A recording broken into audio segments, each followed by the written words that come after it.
जय हिंद मेरे प्यारे दोस्तों।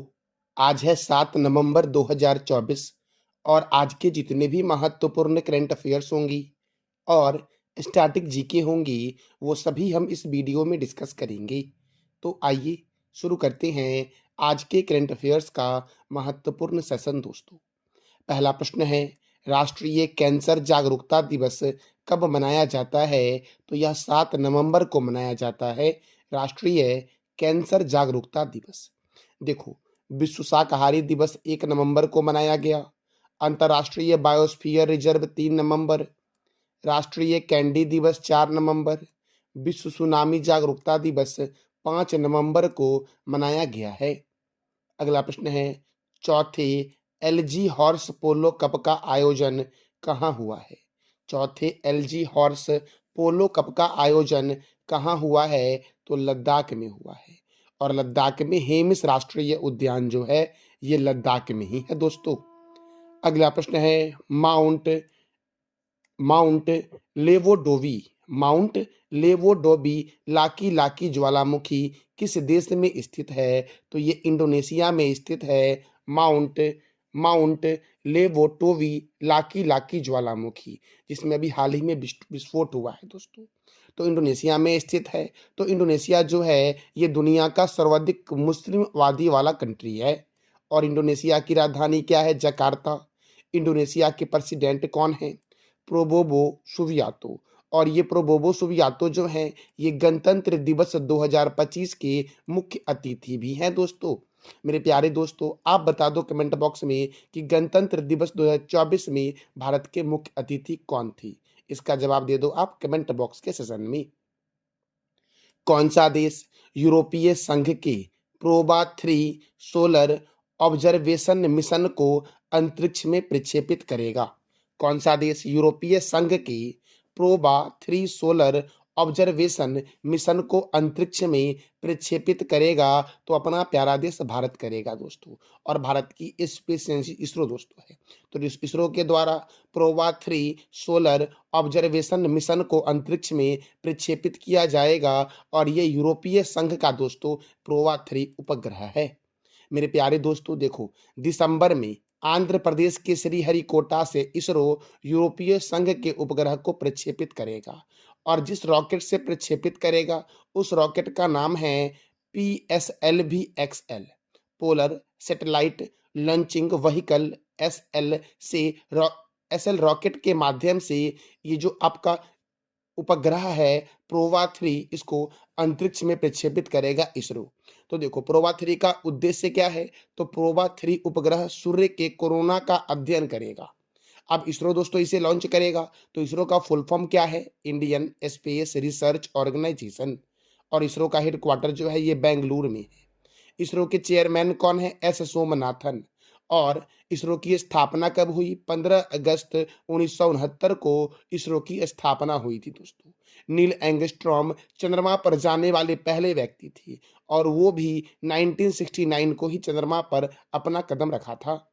मेरे प्यारे दोस्तों, आप बताओ कमेंट बॉक्स में कि चंद्रयान प्रथम, चंद्रयान द्वितीय और चंद्रयान 3 इसरो के द्वारा कब कब लॉन्च किया गया था? इसका जवाब दे दो आप कमेंट बॉक्स में।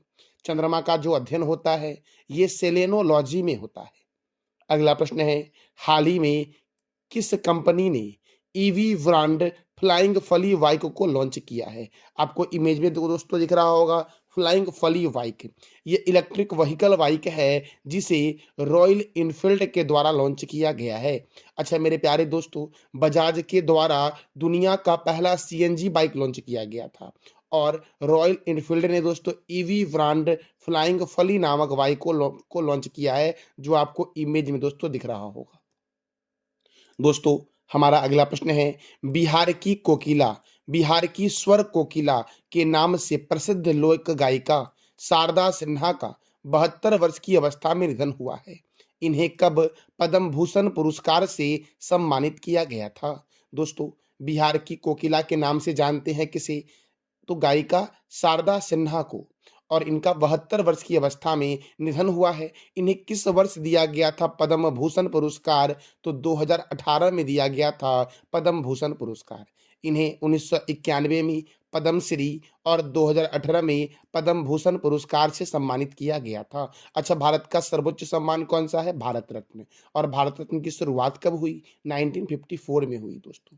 दोस्तों आप बता दो कमेंट बॉक्स में कि पुलित्जर पुरस्कार किस क्षेत्र में दिया जाता है?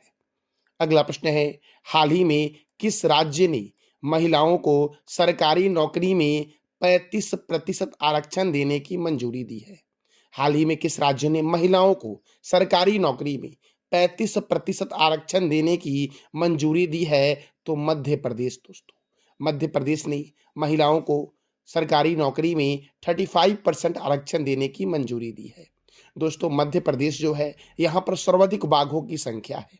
तो मध्य प्रदेश में कौन कौन से नेशनल पार्क है? कान्हा किसली राष्ट्रीय उद्यान, माधव राष्ट्रीय उद्यान, वन विहार राष्ट्रीय उद्यान, सतपुरा राष्ट्रीय उद्यान, वाधवगढ़ राष्ट्रीय उद्यान, ओंकारेश्वर राष्ट्रीय उद्यान, डायनासोर राष्ट्रीय उद्यान, कूनो राष्ट्रीय उद्यान, पन्ना बाघ रिजर्व, पेंच बाघ रिजर्व, पंचमढ़ी अभ्यारण्य मध्य प्रदेश में है।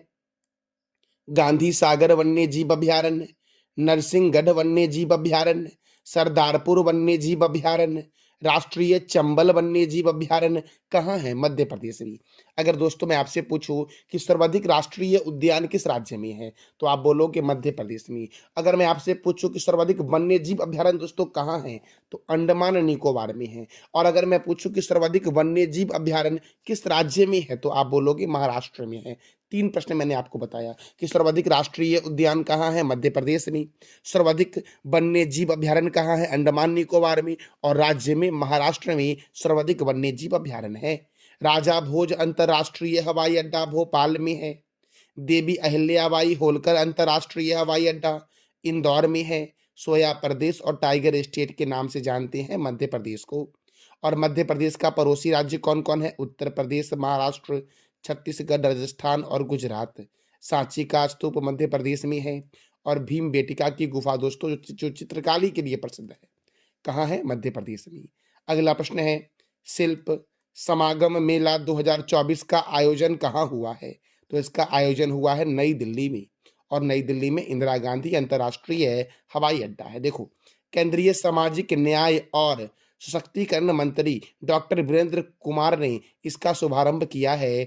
शिल्प समागम मेले का दोस्तों नई दिल्ली में हुआ है। तो देखो, प्रथम अंतर्राष्ट्रीय भारतीय नृत्य महोत्सव, फूलों वालों की सैर उत्सव, केंद्रीय हिंदी समिति की 32वीं बैठक, प्रथम एशियाई बौद्ध शिखर सम्मेलन, विश्व स्वास्थ्य संगठन के दक्षिण पूर्व एशिया क्षेत्र के 77वें सत्र का आयोजन, भारतीय दूरसंचार मानकीकरण सभा की मेजबानी, रबी अभियान के लिए कृषि पर अंतर्राष्ट्रीय सम्मेलन का आयोजन कहाँ हुआ है? नई दिल्ली में हुआ है।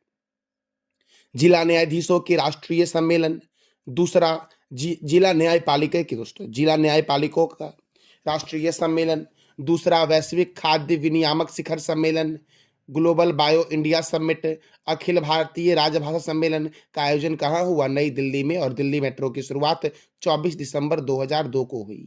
अब डीआरडीओ का हेडक्वार्टर दिल्ली में है। तो डीआरडीओ का फुल फॉर्म है defence research and development organisation. और डीआरडीओ की स्थापना 1 जनवरी 1958 को हुई। डीआरडीओ का मोटो है strength origin is in science. और डीआरडीओ के चेयरमैन हैं समीर वेंकटपति कामत दोस्तों। केंद्रीय रिजर्व पुलिस बल की स्थापना 1939 में हुई। राष्ट्रीय क्रेडिट कोर की स्थापना 1948 में हुई। भारत तिब्बत सीमा पुलिस की स्थापना 1962 में हुई। सीमा सुरक्षा बल की स्थापना 1965 में हुई। राष्ट्रीय सुरक्षा गार्ड की स्थापना 1984 में हुई। केंद्रीय औद्योगिक सुरक्षा बल की स्थापना 1969 में हुई। और ये सभी का मुख्यालय नई दिल्ली में है दोस्तों। अगला प्रश्न है, हाल ही में रिद्धिमान शाह ने किस खेल से संन्यास लेने की घोषणा की है? दोस्तों तो क्रिकेट के सभी प्रारूपों से रिद्धिमान शाह ने संन्यास लेने की घोषणा की है। ये भारतीय क्रिकेट प्लेयर दोस्तों है। तो देखो क्रिकेट के महत्वपूर्ण स्टेडियम को देख लेते हैं। Chidambaram stadium Chennai, Chepauk stadium Chennai, Eden garden stadium Kolkata. Kolkata कौन से रिवर के किनारे है, ये आप बताओ कमेंट बॉक्स में। चिन्ना स्वामी स्टेडियम बेंगलुरु, अरुण जेटली स्टेडियम दिल्ली है यमुना रिवर के किनारे। राजीव गांधी स्टेडियम हैदराबाद, हैदराबाद मूसी रिवर के किनारे है। बाराबाती स्टेडियम कटक में है, कटक महानदी के किनारे है। वानखेड़े स्टेडियम मुंबई, किन्नन स्टेडियम जमशेदपुर, जमशेदपुर स्वर्ण रेखा नदी के किनारे है। मेलबर्न स्टेडियम ऑस्ट्रेलिया और पर्थ और बिसवर्न स्टेडियम भी ऑस्ट्रेलिया में ही है। इंग्लैंड और ऑस्ट्रेलिया का राष्ट्रीय खेल क्रिकेट है। देखो, Ranji trophy, Irani trophy, Vijay Hazare trophy, Moin Uddaula gold cup, Cooch Behar cup, Duleep trophy, Rohinton Baria cup, G D Birla trophy और देवधर ट्रॉफी का संबंध क्रिकेट से है दोस्तों। विश्व का सबसे बड़ा cricket stadium Narendra Modi stadium है, जो अहमदाबाद में स्थित है। Board of control for cricket in India का हेडक्वार्टर कहाँ है दोस्तों? नई दिल्ली में है। और इसकी स्थापना, सॉरी दोस्तों, board of control for cricket in India का हेडक्वार्टर कहाँ है? मुंबई में दोस्तों है। कहाँ है? मुंबई में। और इसकी स्थापना कब हुई? 1 दिसंबर 1928 को हुई। इसके प्रेसिडेंट कौन है? रोजर बिन्नी दोस्तों मैंने फ्लो में नई दिल्ली बोल दिया, आप सही कर लेना, मुंबई में है मेरे प्यारे दोस्तों। अच्छा, आईसीसी का मुख्यालय कहाँ है? दुबई में है। कहाँ है? दुबई में। और आईसीसी की स्थापना कब हुई? 1909 में हुई। आईसीसी जो है ये दुनिया में क्रिकेट को कंट्रोल करता है और बीसीसीआई भारत में करता है। बीसीसीआई का हेडक्वार्टर मुंबई में है और आईसीसी का हेडक्वार्टर कहाँ है? दुबई में है दोस्तों। आईसीसी के चेयरमैन कौन है? जय शाह। अमेरिका की 47वें राष्ट्रपति कौन चुने गए हैं? तो डोनाल्ड ट्रंप दोस्तों अमेरिका के 47वें राष्ट्रपति चुने गए हैं। मेरे प्यारे दोस्तों, अब अमेरिका की राजधानी क्या है? वॉशिंगटन है। अमेरिका किस कॉन्टिनेंट में आता है? तो नॉर्थ अमेरिका कॉन्टिनेंट में आता है। और अमेरिका की प्रेसिडेंट दोस्तों अब तक थे जो बाइडन। और जो बाइडन की जगह पे दोस्तों कौन बनेंगे अब अमेरिका के राष्ट्रपति? तो डोनाल्ड ट्रंप बनेंगे। अमेरिका के वाइस प्रेसिडेंट कौन है? कमला हैरिसन। और दोस्तों अब ये नहीं रहेगी। क्यों? क्योंकि अब ये चुनाव हार चुकी है। ये अमेरिका के राष्ट्रपति पद के लिए चुनाव लड़ रही थी कमला हैरिसन दोस्तों, जो अब चुनाव हार चुकी है। और चुनाव विजेता कौन है? डोनाल्ड ट्रंप है। अमेरिका की करेंसी क्या है? तो यूएस डॉलर है अमेरिका की करेंसी। मेरे प्यारे दोस्तों कल मैंने आपसे 3 प्रश्न किया था कि काजीरंगा राष्ट्रीय उद्यान कहाँ है? असम में है। विश्व कपास दिवस कब मनाया जाता है? 7 अक्टूबर को। नोबेल पुरस्कार की शुरुआत कब हुई? 1901 में हुई। आज आपको बताने हैं 3 प्रश्न कि किस देश के सांसद का नाम सोजिम है, सिक्किम के राज्यपाल कौन है और पंपा सिंचाई परियोजना किस राज्य में है। इस तीनों प्रश्न का जवाब देना है आपको कमेंट बॉक्स में। मेरे प्यारे दोस्तों, ये था हमारा आज का महत्वपूर्ण current affairs with static G की। जानकारी कैसी लगी इसका फीडबैक आप अवश्य कमेंट बॉक्स में देना। थैंक यू सो मच मेरे प्यारे लाल एवं लालियों।